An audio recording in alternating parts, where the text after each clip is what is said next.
Dans cette vidéo, on va faire la suite du cours sur les évolutions et on va voir ce qui se passe quand on fait des évolutions successives. Par exemple, quand vous augmentez un produit et puis suite à ça, vous réaugmentez, vous diminuez, etc., etc. Donc la proposition dit que pour calculer le coefficient multiplicateur global de plusieurs évolutions successives, il faut multiplier les différents coefficients multiplicateurs entre eux. Alors voyons voir sur un exemple comment on fait ça. Donc on va commencer par l'exemple grand de 1. Un boulanger a augmenté ses ventes de 10% en 2017 et de 5% en 2018. Donc la première question, on demande de déterminer les coefficients multiplicateurs C1 et C2 qui correspondent à ces deux évolutions. Alors le coefficient multiplicateur C1 qui correspond à la première augmentation, donc c'est 1 plus 10 sur 100, autrement dit c'est 1,1. Le coefficient multiplicateur C2 qui correspond à la deuxième augmentation, qui suit la première augmentation, c'est 1 plus 5 sur 100, c'est-à-dire 1,05. Dans la deuxième question, on demande donc de calculer le coefficient multiplicateur global. Et donc d'après la proposition, il suffit de faire le premier coefficient multiplicateur qui correspond à l'augmentation de 10%, fois le deuxième coefficient multiplicateur qui correspond à l'augmentation de 5%. Autrement dit, on fait 1,1 fois 1,05. Et lorsqu'on calcule, on trouve 1,155. Et donc dans la troisième question, on demande d'en déduire le taux d'évolution sur ces 2 années, c'est-à-dire globalement de combien les ventes ont augmenté en 2 ans. Alors pour trouver le taux d'évolution lorsqu'on a le coefficient multiplicateur, on utilise la petite formule suivante. Le coefficient multiplicateur, c'est 1 plus le taux d'évolution. Donc ici, vous savez que le coefficient multiplicateur, c'est 1,155. Donc le taux d'évolution, c'est la partie qui suit le 1. Donc le taux d'évolution ici, c'est 0,155. Autrement dit, c'est 15,5%. Donc à retenir, quand vous avez le coefficient multiplicateur, pour trouver le taux d'évolution, il faut comparer par rapport à 1 et voir ce qu'il y a au-dessus ou en dessous de 1.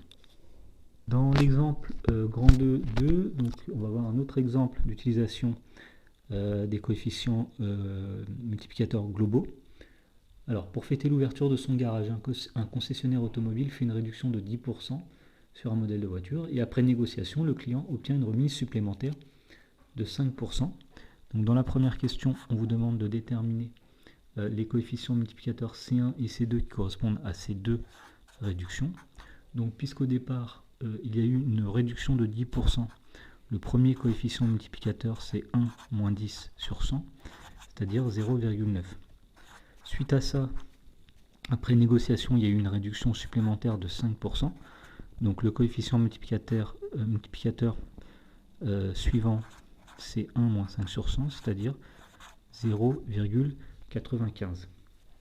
Dans la deuxième question, on demandait de calculer le coefficient multiplicateur global. Alors d'après la proposition, on sait que le coefficient multiplicateur global, c'est le premier coefficient multiplicateur multiplié par le deuxième.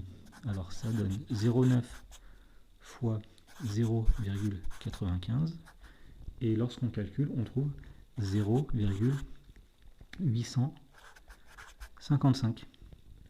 Dans la troisième question, on demandait le pourcentage de remise que le client a obtenu au final. Eh bien, il suffit de prendre le coefficient global ici et de comparer par rapport à 1.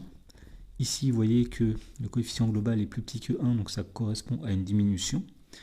Et donc, le taux d'évolution ici, puisqu'on est en dessous de 1, ce sera moins 0,145. Il faut retrouver à la fin la formule disant que le coefficient multiplicateur, c'est 1 plus le taux d'évolution. Vous voyez, si vous faites 1 plus moins 0,145, vous trouvez ça. Ce qui correspond ici à une diminution de 14,5%. Dans la dernière question, on disait, sachant que ce modèle de voiture valait 12 000 € initialement, combien le client a payé cette automobile? eh bien, il suffit de reprendre le coefficient multiplicateur global et de le multiplier par 12 000. Donc si vous faites 12 000 fois 0,855, on obtient 10 260. Autrement dit, le client va payer cette automobile 10 260 €. Dans l'exemple 3, on disait que le prix d'un magazine a été augmenté de 15% la première année, puis a été diminué de 15% la deuxième année. Globalement, est-ce que le prix du magazine est-il resté fixe? Alors, la première augmentation correspond à un coefficient multiplicateur de 1,15. La diminution qui a suivi correspond à un coefficient multiplicateur de 0,85. D'accord, on a fait 1 moins 15 sur 100. Et donc pour trouver le coefficient multiplicateur global, il suffit de faire 1,15 fois 0,85, pardon. On trouve 0,9775. Alors on voit que ce nombre-là est plus petit que 1, donc ça va correspondre à une diminution. Donc le taux d'évolution global, c'est-à-dire suite à l'augmentation puis la diminution, c'est moins 0,0225. Autrement dit, ici vous avez une diminution de 2,25%. Alors je répète comment on trouve ce taux d'évolution. On sait que le coefficient multiplicateur global, c'est 1 plus le taux d'évolution global. Ici, vous voyez que si on fait 1 plus ce taux d'évolution, on obtient bien ce coefficient multiplicateur. Voilà, donc au passage, on remarque que si on augmente de 15% et qu'on diminue de 15%, on ne revient pas au même prix de départ. Donc globalement, le prix a diminué. Dans l'exemple 4, on disait qu'un parc d'attractions a vu son nombre de visiteurs augmenter de 3% chaque année durant les 5 dernières années. Donc dans la première question, on demandait de donner le coefficient multiplicateur qui correspond à l'évolution sur une seule année. Alors, puisque ça augmente de 3% par an, le coefficient multiplicateur, c'est 1 plus 3 sur 100, c'est-à-dire 1,03. Dans la deuxième question, on demande le coefficient multiplicateur global sur les 5 années. Alors, il suffit de faire le coefficient multiplicateur de la première année fois celui de la deuxième année qui est le même, de la troisième année, de la quatrième année, de la cinquième année. Autrement dit, c'est C à la puissance 5, 1,03 à la puissance 5, et vous trouvez environ 1,1593. Dans la dernière question, on disait, sachant qu'il y avait 15 000 visiteurs il y a 15 ans, combien ce parc d'attractions a-t-il de visiteurs cette année? Eh bien, il suffit de faire 15 000 multiplié par le coefficient multiplicateur global qui représente l'augmentation globale sur ces 5 dernières années.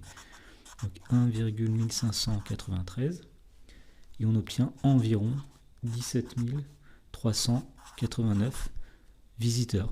Donc aujourd'hui, il y a 17 300, ou cette année, il y a 17 389 visiteurs.